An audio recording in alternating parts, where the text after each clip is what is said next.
guys, here coming at you today in Raid Shadow Legends, a bonus video for you guys. How you doing? Welcome to the video. What is next in Raid Shadow Legends? Episode 5 is live. I want to react and give my commentary to you guys. So without further ado, let's just go ahead and jump into it. Let me make myself a little bit smaller here so you guys can see as well. Let's see.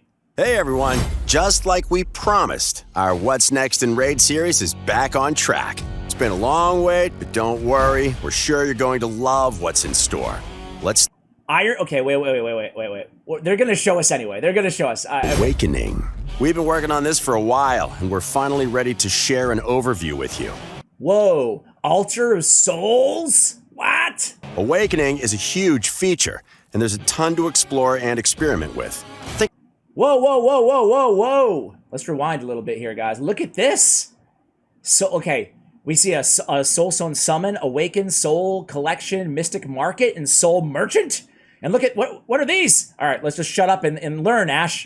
Think of it like we took the best parts of Masteries and Ascension. And guys, what is this? What is this behind me right now? It is 3 times speed. 3 times speed, that's huge! That's a massive game changer, guys. This is, forget it, I love the update just because of the 3 times speed, man!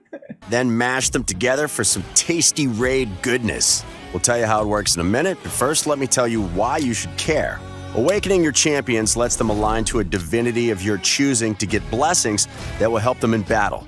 These blessings are like... Whoa, this is crazy. Let me move out of the way here, guys.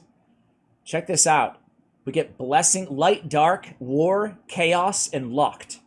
And then we have different blessings. Wow.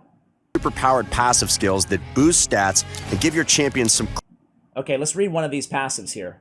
So these are new abilities you can essentially unlock a passive. Each round, a number of this champion's hits will ignore a percentage of the target's defense. The highest percentage of ignored defense depends on the level of the target. High Awakening bonus.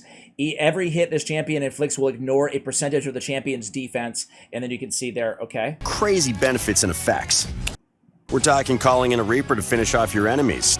Whoa, that was cool. That was cool. Let's see that again. Let's see that again, man. We're never gonna get through this video. That was like the Grim Reaper, man. Give your champions some crazy benefits and effects. We're talking calling in a Reaper to finish off your enemies, stacking lightning orbs that protect your buffs and strike your targets down, a floating ring of bones that spawns from the corpses of allies and summons a mace-wielding undead skeleton to charge at the bad guys, a giant flaming boulder that smites your enemies from the heavens, and the terrifying, tortuous, merciless standard field sheep.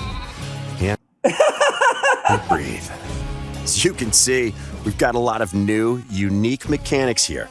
But there's also a ton of blessings to play into the mechanics you're already familiar with. We can't wait to see all the awesome combos you come up with to put these blessings to good use. We'll cover them in more detail in a future video, but now you know why you want to awaken your champions. Let's talk about how, starting from the top at the Iron Twins Fortress. Before you awaken your champions, you'll have to head here to get the items you'll need. This is a brand... So here it is. This is our Void Tower, our Iron Twins Fortress. New dungeon, and it works a little differently. It's divided up into affinities. Every day the affinity will change, meaning the affinity of the boss inside it will change. It costs keys. You have 6 total. And energy. There'll be 15 stages when the dungeon first goes live, but progress is individual and unique to each affinity. This means if you reach stage 15 on Magic Affinity, you'll still have to work your way up to that stage on Force, Spirit, and Void. There will be a regular schedule for which affinity is open on which day, so you can plan ahead. It's similar to the Affinity Keeps, but in this case, it's all in one dungeon. In addition, raiding the fortress will require both energy and a fortress key, and you'll get a limited number of keys every day, so make sure you use them. Okay, new dungeon, obviously a new boss. There he is! Meet the Iron Twins. There are no pre-boss waves to take on, but these mechanical guardians will be tough to beat, so you'll need to think long and hard about your team composition and each individual champion's stat builds before you even set foot in battle. First, the twins' attack and defense stats gradually increase throughout the battle as they use their skills, and their stats grow faster for every champion Dude, the dungeon looks pretty sick. On your team that doesn't match the boss's affinity. That's why the dungeon works like it does, and why affinities really matter here. On top of that, your champion's own stats affect how quickly a special debuff stacks on them, and this is a big danger. Get too many stacks, and you almost certainly won't survive the Iron Twins' attacks. And for today, that's all we're telling you. Now, if you do manage to take these guys down, you go home with some valuable new items: soul coins and soul essence. These things are why you came here in the first place, and once you've got some, you'll be heading straight to your bastion, to an all-new building, the Altar of Souls. This is where you'll be awakening your champions using, you guessed it, their souls. To awaken any champion, you'll need their specific soul or parts of their soul split up into pieces. But it has to be theirs. You can't just use Death Knight's soul to awaken Turbold, for example. In fact, you can't awaken common or uncommon champions at all. Sorry, DK, maybe someday So you can awaken rares and epics, which is nice. if you can realize your potential. So, like champions and like Ascension, souls have different numbers of stars. This is their awakening level. Each champion can be awakened through 6 levels of awakening, and the only limitation is that they can't be awakened more times than they've been ascended. There are 2 types you can use: Perfect Souls and Split Souls. Perfect Souls will awaken a champion to exactly the awakening level it says on the box. No more, no less. No hoops to jump through. Split Souls, on the other hand, only have 1 star filled in bright red, easy-to-see colors. It can only be used to awaken a champion to that specific level. So, to awaken a champion to level 4 awakening with a 4-star split soul, they need to already be at level 3 awakening. So, you want souls? You've got soul coins. What? Ooh, I don't really love that part of it. That's the first thing that I've seen that I'm like, ooh, so you might not be able to use You do? Let's start with the perfect souls. Take your pocket full of soul coins and head to the Mystic Market. This is where you'll spend your hard-earned soul coins to get soul stones. Grab what you want, then head straight to the Soul Stone Summon tab. Here, you'll use those soul stones to summon, well, souls. You might notice this interface looks familiar, and you might also notice that there are 3 types of soul stones: mortal, immortal, and eternal. Summoning souls via soul stones will always give you perfect souls. The better the soul stone, the better your chances of getting higher Well, that's good news at least. Always perfect souls through the soul stones. level souls for higher rarity champions. It's similar to summoning champions. You even have a soul collection that works just like your champion collection. But there is one big difference: the wish list. There are a lot of champions in Raid, and finding the right type of soul for the right champion sounds pretty daunting. So you'll be able to add some champs to your wish list. This will increase your chances That's kind of cool. of finding their perfect souls from soul stones. All right, that's perfect souls, but what about split souls? To get split souls, you'll need to exchange your soul essence at the Soul Merchant. The Soul Merchant will let you get the exact souls you need for your champions at exactly the right level of awakening, but you'll need to check in regularly to see what's in stock. You don't want to miss out on the exact soul you've been looking for. I can feel what you're thinking. What if I get a soul for a champion I don't have? You can always keep them for later, but if you That kind of sucks. Getting a soul for a champion you don't have, but you might not have 900 champions. don't want to do that, just head to your soul collection and sell your soul.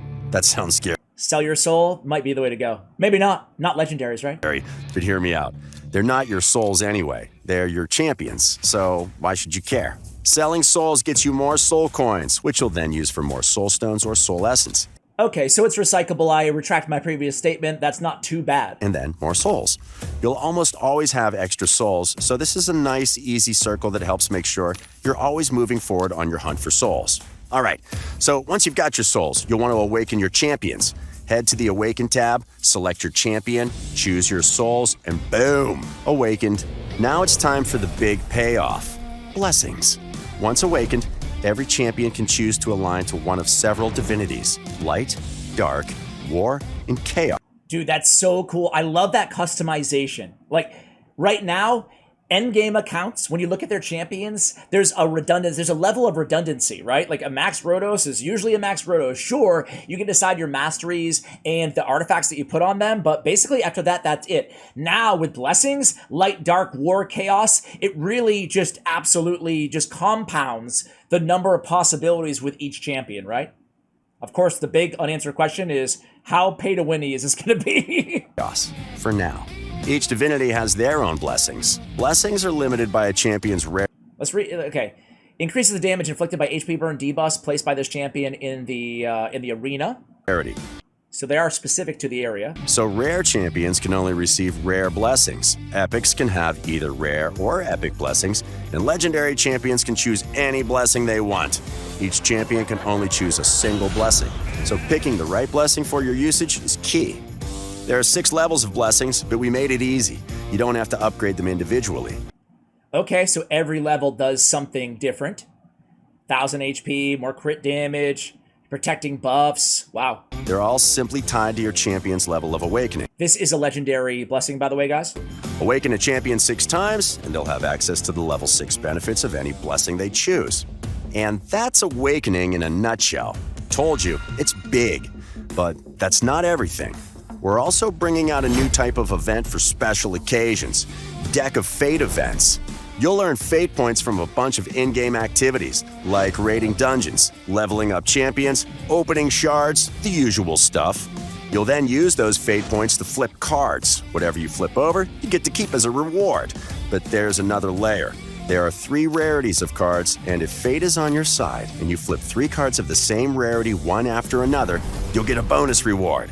A fate chest containing a bunch of awesome items. These Deck of Fate events will be used to get more from your everyday rating, which is something we think everyone can get behind. Keep an eye out for the first event later this year. Hey, honestly, for me, pretty cool feature, right? Any feature, even if it's not massive that they add to the game, that is just a net win, you know, like more resources that we didn't previously had, as long as we're not replacing, you know, some of the other easier events that we've had on the traditional events, that's pretty cool. Those are the 2 big features we wanted Legendary skill tome, what? to talk about today, but here's a bit of eye candy before we finish. First, champion skins. We've got more in the pipeline, and we think you barbarian fans Still of the Drakes! out there are going to love Whoa, that looks pretty fresh, man. them, including this more literal spin on everyone's favorite warrior queen, Syl of the Drakes. What? And as always, we've got more champions coming. I'll let the images do the talking As always, indeed. here. Most of these are in their final stages of development, He looks cool. so you'll be seeing them popping out of shards sooner rather than later.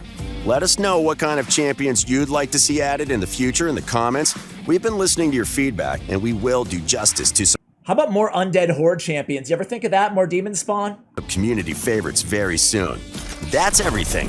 Don't forget to All right, guys, that's going to do it. I will link this video in case you guys want to watch it again in the description below. Let me know what you think of this update. Honestly, I'm sure there's going to be some paid components into it, right? Because that's the first thing I think of, right? Is, okay, how difficult is it going to be to actually contend, especially if you're not a whale, if you're not a big spender? That's first and foremost in my mind, and that remains to be seen, largely based on what we know so far. However, my opinion, haven't heard anybody else's yet, my opinion is Awakening seems freaking badass. I like it, and that's still the Drake skin, man. I might have to pull up the old wallet. Hopefully we can collect the fragments on that one.